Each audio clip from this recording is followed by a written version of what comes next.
என் செல்ல குழந்தையே, உன் வாழ்க்கையில் நடக்கின்ற அனைத்து பிரச்சனைகளுக்கு காரணம் யார் என்பதையும் அடையாளம் காட்டுவதற்காக உன் அம்மா வந்திருக்கிறேன்.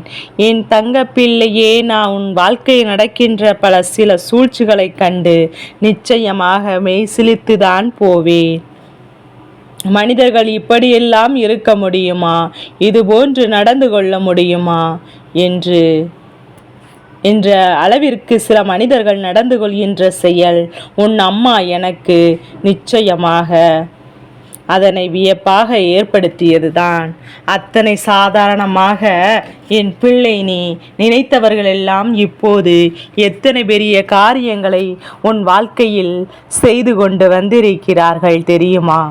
என் தங்க பிள்ளையே, அவர்கள் செய்த இந்த காரியங்கள், இந்த செயலினால்தான் நீ இன்னும் இத்தனை பிரச்சனைகளை தாங்கிக் கொண்டிருக்கின்றாய். என் பிள்ளையே, என்னதான் நடந்தாலும் பிரச்சனைகள் இல்லாத குடும்பம் என்று ஒன்று இருக்கின்றதா? ஒன்றுமே கிடையாது. பிரச்சனைகள் இல்லாத மனிதர்கள் யாரும் கிடையாது. அதே போலதான் என் அன்பு குழந்தையே, உனக்கு பிரச்சனைகள் வருகின்றது. ஆனால் மற்றவர்களுக்கு நிச்சயமாக வருகின்ற பிரச்சனையை விட உனக்கு வந்திருக்கின்ற இந்த பிரச்சனை சற்று விதிசரமானதல்லவா? அது மட்டுமல்ல, கொஞ்சம் அதிகமானதும் கூட. சூழ்ச்சிகளால் நடந்த பிரச்சனைகள் என்பதையும் முதலில் நீ புரிந்து கொள்ள வேண்டும். என் குழந்தையே, நீ எத்தனை சாதாரணமாக நினைத்தாயோ, உன் அம்மா நானும் அத்தனை விஷயங்களையும் சாதாரணமாகத்தான் நினைத்தேன். எல்லோரையும் நினைத்து விட்டேன் என்று நான் அவர்களை பற்றிய எண்ணங்கள், அவர்கள் உன்னிடம் பேசும்போது பேசுகின்ற வார்த்தைகளில் இருக்கின்ற தேன் போன்ற எண்ணங்கள் எல்லாம் நினைத்து விட்டேன். இவர்கள் எல்லாம் உண்மையில் நல்லவர்கள் என்று. ஆனால் அவர்கள் நடித்தது எப்படி என்பதையும் நான் இப்போதுதானே புரிந்து கொண்டேன். என் குழந்தையே, உனக்கு அது தெரியாமல் இன்னும் நீ இருந்து கொண்டிருக்கின்றாய். அது உன் அம்மாவாகிய நான் புரிந்து கொண்டேன் அல்லவா? என் தங்க பிள்ளையே, உனக்கு நிச்சயமாக தெரிந்துவிட வேண்டுமல்லவா? அதனால்தான் உன் அம்மா உன்னிடத்தில் அதையெல்லாம் சொல்லிவிட வேண்டும் என்று வந்துவிட்டேன். உன்னோடு இருந்து கொண்டு நிச்சயமாக உன்னோடு நன்றாக பேசிக்கொண்டிருக்கின்ற ஒரு பெண்தான் இத்தனையும் செய்து கொண்டு பிரச்சனைக்கும் காரணமாக உன்னுடைய குடும்பத்தில் இருக்கின்ற பிரச்சனையாக இருந்தாலும் சரி, உன்னுடைய தனிப்பட்ட வாழ்க்கையில் இருக்கின்ற பிரச்சனையாக இருந்தாலும் சரி, இரண்டிற்குமே இந்த ஒரே ஒரு பெண்தான் காரணமாக இருக்கின்றாள். என் தங்க பிள்ளையே, அம்மா இதனை நிச்சயமாக கண்டுகொண்ட நேரம் நிச்சயமாக எப்படி இவர்களால் முடிந்தது என்று நீ யோசித்து அதன் பிறகுதான் எனக்கு ஒன்று புரிந்தது. அவர்கள் எதை பற்றி இத்தனை நாளும் உன்னிடம் பேசியது, உன்னிடத்தில் அன்பாக இருந்தது போன்று நடித்ததெல்லாம் பேசம் என்று. அவர்களுக்கு உன்னுடைய சந்தோஷத்தை பற்றி எல்லா வேலைகளையும் கவலை கிடையாது. நீ சந்தோஷமாக இருப்பதாக சொல்லிவிட்டால் அவர்கள் உன்னிடத்தில் சிரிப்பது போல சிரித்துவிட்டு, நீ சந்தோஷமாக இருந்தால் நிச்சயமாக அவர்கள் அது எனக்கு சந்தோஷம்தான் என்று உன்னிடத்தில் சொல்லிவிட்டு, பின்னால் சென்று இவள் சந்தோஷமாக இருக்கின்றார்களே என்று, இப்படி இருக்கக்கூடாது என்று இவர்கள் நினைக்கக்கூடிய எண்ணங்களை கொண்டவள்தான் என்பதை மறந்து விடாதே. என் தங்கமே, அத்தனை சுலபமாக யாரை பற்றியும் எந்த குறையும் சொல்லிவிட மாட்டேன். ஆனால் அவள் செய்கின்ற காரியம் சற்று அதிகமானதல்லவா? உன்னுடைய குடும்பத்தில் பிரச்சனைகளை ஏற்படுத்தி விடுவதோடு மட்டுமல்லாமல் உன்னுடைய உடன் பிறந்த உன்னுடைய நடக்கின்ற பிரச்சனைகளுக்கும் இவள்தான் முக்கியமான காரணமாக இருந்து கொண்டிருக்கின்றாள்.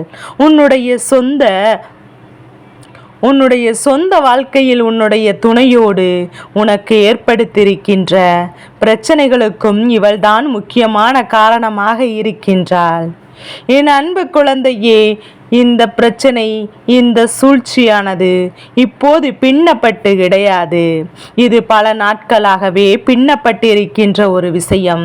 எப்படியேனும் உன் வாழ்க்கையை கெடுக்க வேண்டும் என்று முன் ஏற்பாடுகளை செய்துவிட்டு இப்போது அதனை செயல்படுத்தி கொண்டிருக்கிறார்கள்.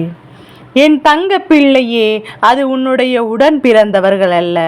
அந்த பெண்ணானவள் உன்னுடைய ஒன்றுவிட்ட பெரியப்பா சித்தப்பா வழியில் உள்ள ஒரு பெண்தான். இந்த பெண்ணானவள் என் குழந்தை உனக்கு அது அக்கா முறை அல்லது தங்கை முறை வரக்கூடிய உறவாகவும், இனி என் தங்க பிள்ளையே, இந்த பெண் உன்னுடைய குடும்பத்தில் இருக்கின்றவரின் சந்தோஷத்தை கெடுப்பதற்காக தன்னுடைய உடன் பிறந்தவரோடு எந்நேரமும் உங்களை பற்றியே பேசிக்கொண்டே இருக்கின்றார்கள். அவள் மற்றவரிடத்தில் நல்லவர்கள் போல நடித்துவிட்டு உன்னுடைய இல்லத்திற்கு அவள் வந்து நல்ல பிள்ளை போல எல்லா கதைகளையும் கேட்டு தெரிந்துவிட்டு அதை பற்றி வெளியே வந்து சொல்லிக் கொண்டிருக்கின்றாள்.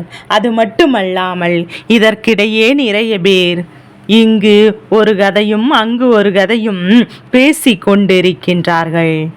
குடும்ப பிரச்சனை என்று ஒருவருக்கொருவர் வந்துவிட்டால் உடனே அங்கே வந்து தேவையில்லாத சட்ட நியாயங்களை பேசுவதும், இங்கே கேட்டு அங்கே சென்று பேசுவதும் சொல்வதும் என்று நிறைய பேர் வழக்கமாக வைத்திருக்கின்றார்கள்.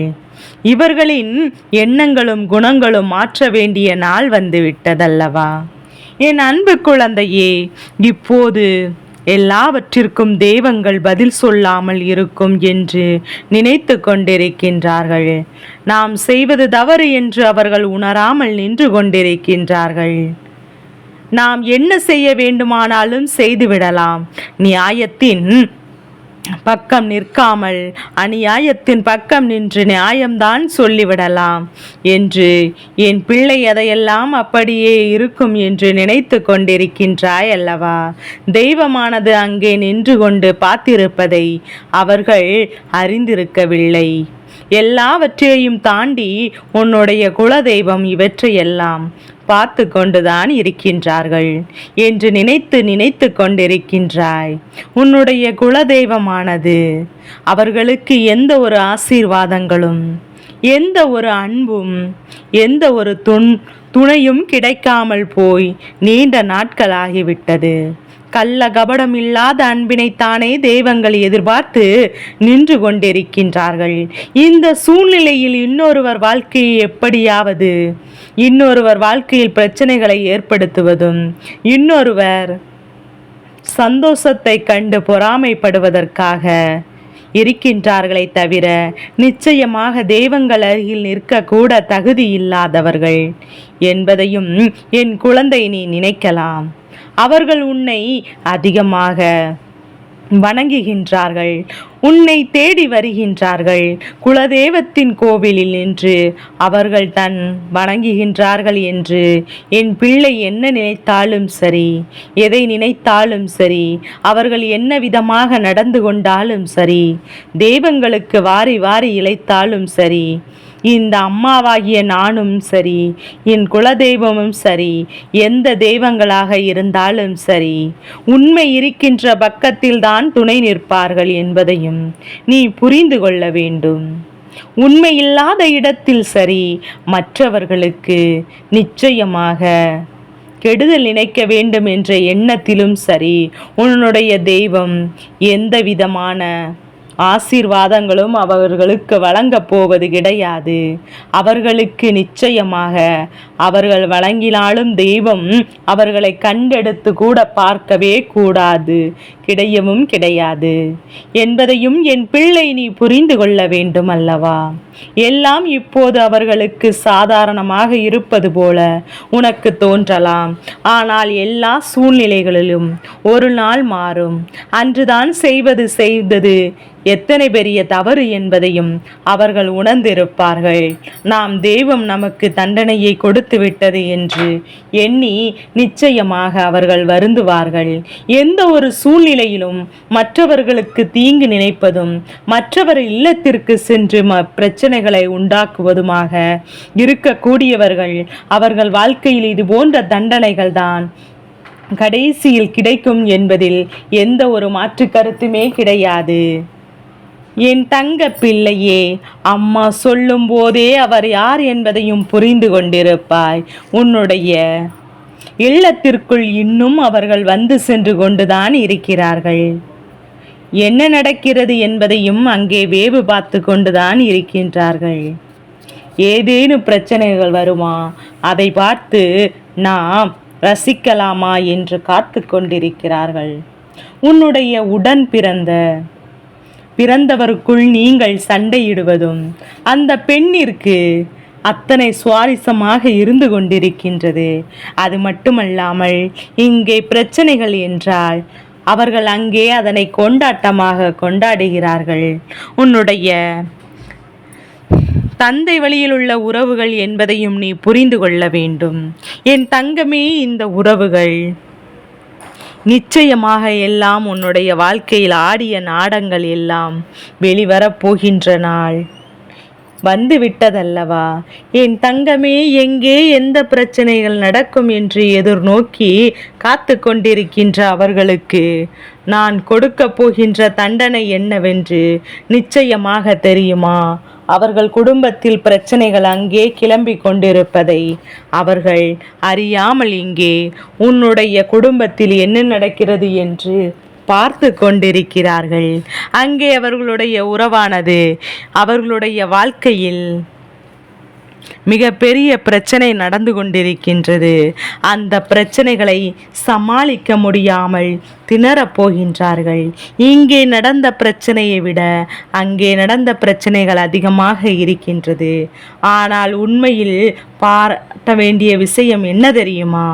என் பிள்ளையே, இத்தனை நாளாக இவர்கள் உன் குடும்பத்தில் இருக்கின்ற உடன் பிறந்த உறவுகளை பிரிக்க இவர்கள் திட்டமிட்டாலும் நீங்கள் சுதாரித்து கொண்டு எல்லா விஷயங்களையும் புரிந்து கொண்டு உங்களுக்குள் சண்டையிடாமல் இருப்பதுதான். என் தங்க பிள்ளையே, சண்டை இருந்தாலும் இன்று இந்த அம்மாவின் வாக்கினை கேட்டுவிட்டாய் அல்லவா? எல்லாம் மற்றவரின் சூழ்நிலையில் அவர்கள் சந்தோஷப்படும்படி நீங்கள் ஒருபோதும் உங்கள் ஒற்றுமையை கெடுத்துவிடக் கூடாது.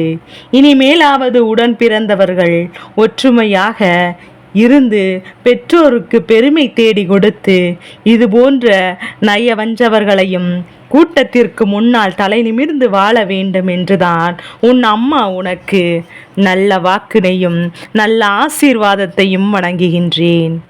என் செல்ல குழந்தைக்கு இந்த வராகி அம்மாவினுடைய ஆசீர்வாதங்கள் எப்போதும் என் குழந்தைக்கு முழுமனதோடு கிடைத்து கொண்டே இருக்கும்.